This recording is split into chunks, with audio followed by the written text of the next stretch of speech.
Salut tout le monde, on se retrouve aujourd'hui pour une vidéo pour parler du Flash Speeder. Donc il est classé dans la catégorie Land Speeder, soit les véhicules à réacteur. Il sert principalement à patrouiller dans les villes urbaines et à traquer les malfaiteurs. Donc c'est un véhicule qui mesure environ 7 mètres, équipé d'un blaster surélevé monté sur une tourelle. Il peut transporter environ un pilote et un passager, faire des pointes jusqu'à 200 km/h. Donc c'est un véhicule qui apparaît pour la première fois dans Star Wars épisode 1, la menace fantôme, donc il est considéré comme le plus rapide véhicule de patrouille. Via sa taille compacte, il est facilement manœuvrable et donc il rentre dans la catégorie des véhicules de premier ordre. Nous allons parler de Lego et nous allons remonter jusqu'à l'origine, donc c'est-à-dire on remonte jusqu'en 2000. Et Lego a sorti pour la première fois le 7124, c'était le Flash Speeder. Lui comportait 105 pièces et une seule figurine. Parlons maintenant du set 75091, le Flash Speeder qui est sorti lors de l'été 2015. Nous sommes d'ailleurs encore en été. Donc c'est un set qui contient 312 pièces et 5 figurines. Pour la face avant, c'est simple, nous allons retrouver comme d'habitude une illustration du set avec les deux logos, les figurines que nous allons retrouver, donc c'est-à-dire deux droïdes de combat, un soldat Naboo et un agent de la sécurité Naboo, puis le capitaine Tarpal. Et maintenant pour la face arrière, nous retrouvons comme d'habitude les fonctionnalités du set, donc la tourelle, un petit rangement et les portes sur les côtés qui se lèvent, une petite mise en scène, le site Lego, et encore, comme d'habitude, une mise en scène du set.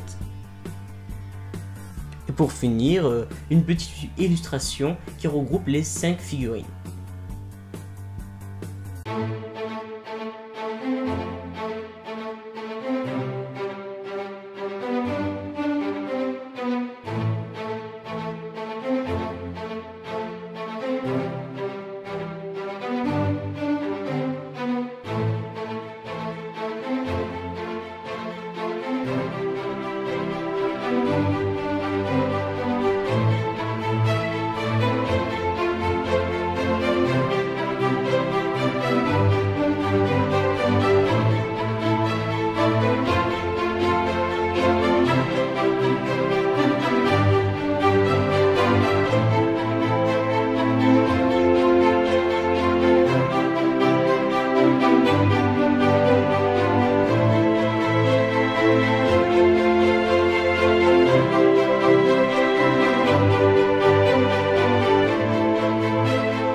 Voici pour la construction de ce vaisseau. Nous allons sans plus tarder maintenant passer aux détails. Tout d'abord, ce vaisseau a un superbe design et déjà il a un autre point positif surtout, c'est qu'il est à l'échelle Lego. Je vais prendre une figurine juste ici et vous montrer que ce vaisseau est vraiment à l'échelle. Donc on voit que Lego essaie de travailler en ce moment à fond sur la dimension de leur vaisseau, parce qu'à l'époque c'était ou trop gros ou trop petit. Donc là on voit que Lego font des sacrés efforts pour ça, et donc ça je trouve que ça c'est cool. Ensuite, j'enlève la figurine, les portes latérales, donc celle-là et celle-là. Je trouve que c'est un petit plus, mais c'est sympa. Ensuite, ici nous avons quelques range-armes. Voilà, on peut ranger des petits blasters, tel celui-là. C'est sympa. Regardez, ça ferme bien en plus. Bon ben écoutez, c'est des canons basiques, il n'y a pas grand chose à dire, alors à chaque fois je me trompe. Voilà, donc il tire bien, comme d'habitude. Une petite tourelle rotative. Et celle-là qui peut se monter. Normalement, ça fait partie des inconvénients. Parce que si on vraiment chipote sur le vaisseau, et ben ces deux canons ne devraient pas exister, car ce seraient les propulseurs du vaisseau. Mais bon, Lego a décidé de mettre 2 missiles de plus, pourquoi pas. Mais bon, pour les personnes qui veulent vraiment le vaisseau à l'identique, voilà, ces deux réacteurs, ces deux lance-missiles n'y sont pas. Normalement, c'est des réacteurs. Et puis vraiment, bon là c'est pas très grave, mais je sais pas si vous voyez bien, il y a deux stickers. Voilà, bon, c'est pas méchant, c'est que 2 stickers. On va s'en remettre. Ensuite, encore un peu d'autres points positifs. Je trouve que ce vaisseau a pas mal de place. On peut rentrer normalement, il est censé pouvoir contenir que 2 personnages, c'est-à-dire le pilote et un soldat par exemple. Et bien là, on peut mettre encore 2 autres personnages, regardez. On peut mettre le pilote ici. Je vais le mettre, voilà. Le pilote, un autre personnage et 2 autres ici. C'est plutôt sympa. Côté figurines, on peut dire que Lego ont fait du très lourd, car ils nous ont fourni 5 nouvelles figurines. Nous avons donc ces 2 droïdes de combat basiques qui complètent notre armée. Nous avons également ensuite un soldat Naboo, donc c'est la toute première édition de ce soldat et il est vraiment très proche de celui du film.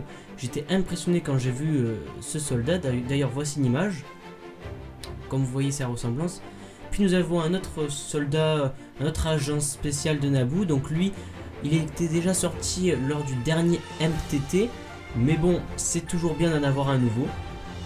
Et puis il est vachement sympa, je trouve, il va bien avec le vaisseau, c'est normal, il vient de Naboo.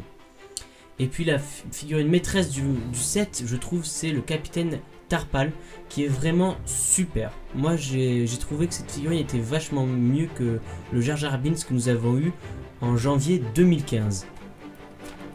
Donc je dis que Lego nous ont vraiment fourni de super belles figurines pour les collectionneurs.